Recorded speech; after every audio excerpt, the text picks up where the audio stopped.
Hey guys, Spirit of the Law here. The devs have been hinting for over a week that there was some news about to be dropped, and just today revealed the 3 new civilizations coming in the next DLC, titled Dynasties of India. This doesn't include the existing India civilization, which is being renamed and tweaked a bit, essentially breaking up that one civ into 4, 3 of which you can buy with the new DLC.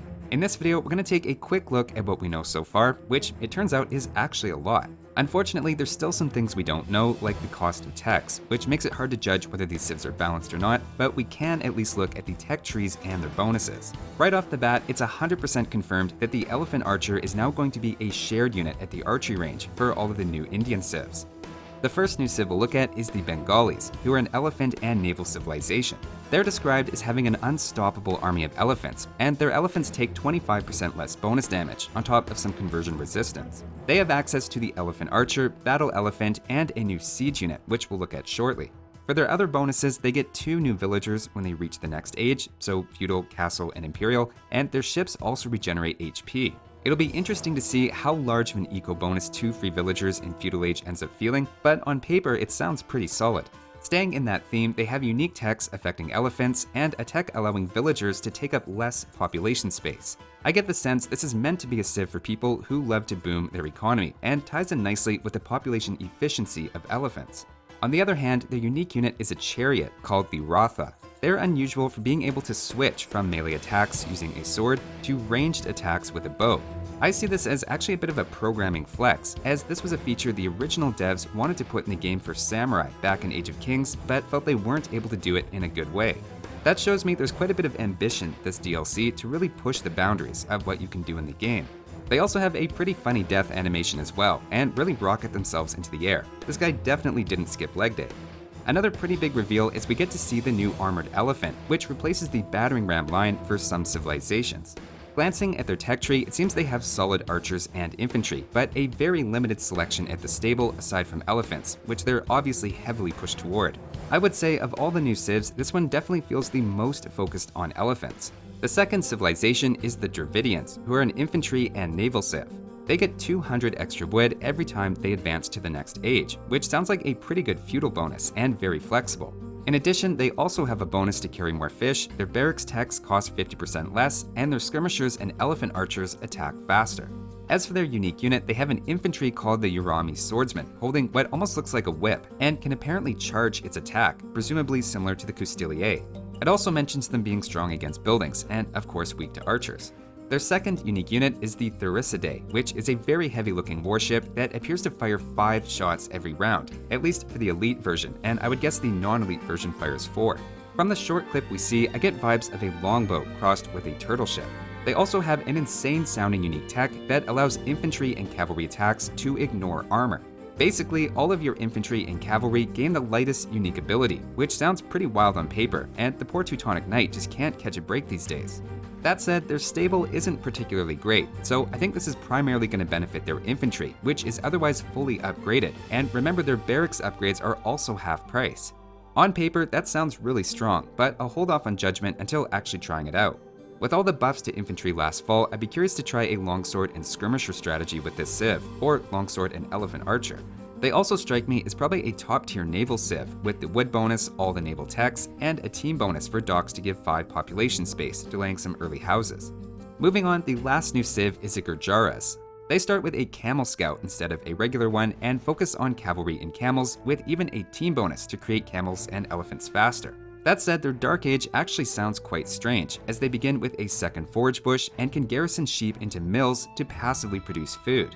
That's something we've seen before in Star Wars Galactic Battlegrounds, but never in Age of Empires. In addition to that, their mounted units also deal 50% more bonus damage, which seems pretty nice for their camels against other cavalry, and their docks can garrison fishing ships as a way to protect them from raids.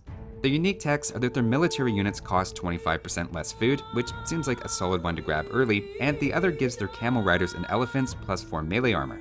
I expect that one is quite expensive, as it more than doubles the melee armor that they already have.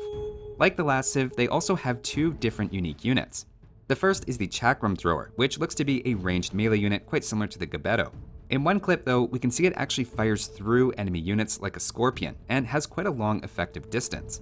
It's suggested they're strong against infantry, so this may be something you pair with your cavalry to keep enemy pikemen in check.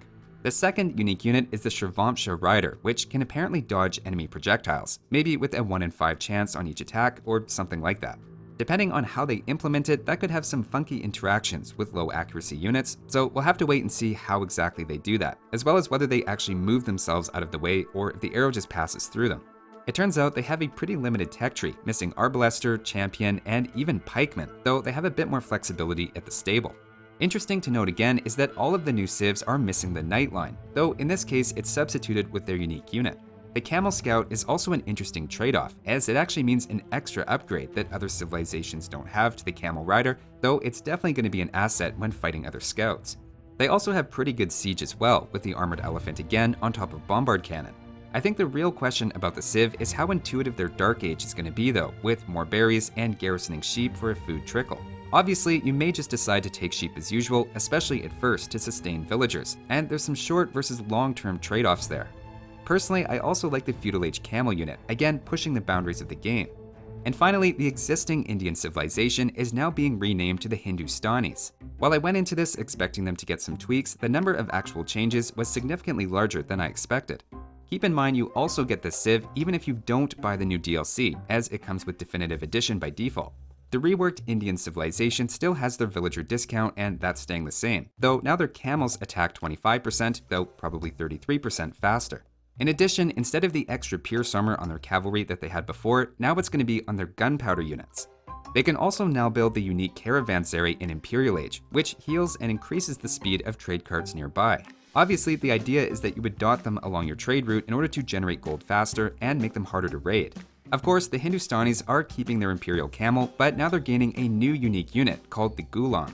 It's a variation of a spearman that can attack through multiple units, though interestingly they say it's strong against archers and weak to cavalry, which as a spear unit I assume has to be a typo. Interestingly, it seems they don't get the Elephant Archer at the archery range, or battle elephants at the stable like the new Indian civs, but they do get the Armored Elephant at the Siege Workshop, which again is going to fill the role of the battering ram. As one last change, their Imperial Age unique tech is also increasing from +1 to +2 hand cannoneer range, which is a significant jump. Indians have actually been performing quite well in 1v1s since the extra pierce armor was added to their cavalry, and with that being taken away on top of the changes to their bonuses and a new unique unit, I think they'll almost feel like a new civ. Overall, I'd say this DLC is looking really good, and even from the short trailer, we can see lots of innovation and creative abilities for units. The release date is set for April 28th, so just under 2 weeks away. Surprisingly for me, it's priced the exact same as previous DLC that had just 2 civs, so of the recent DLCs, it's looking the best in terms of value at this point. They also give some details about the 3 new campaigns, if campaigns are more your thing, and the trailer even gives a peek at some of the maps and introductions to those. I have to say I like their approach here, and obviously a lot of thought went into how to break out the Indian civilization and give different bits to different regions. Of course, we'll still have to see how they feel in practice, but there's already a pretty identifiable playstyle for each one, and like I said, some very innovative bonuses. Rather than giving us new civs with just different combinations of existing bonuses, they seem to be getting more and more creative, and objectively by win rate, the balance of each DLC on release has been steadily increasing as well. Hopefully saying that doesn't jinx them, but looking through the tech trees and bonuses, I'm pretty confident every civ has something powerful and fun, but it's also offset somewhere else in the tech tree. Part of me also suspects that this is going to drop with additional balance changes, which is something they've done in the past and would explain the recent slowdown in patches. That'll do it for this one though. Let me know what you think of the new civs from the trailer. Thanks for watching, and I'll see you next time.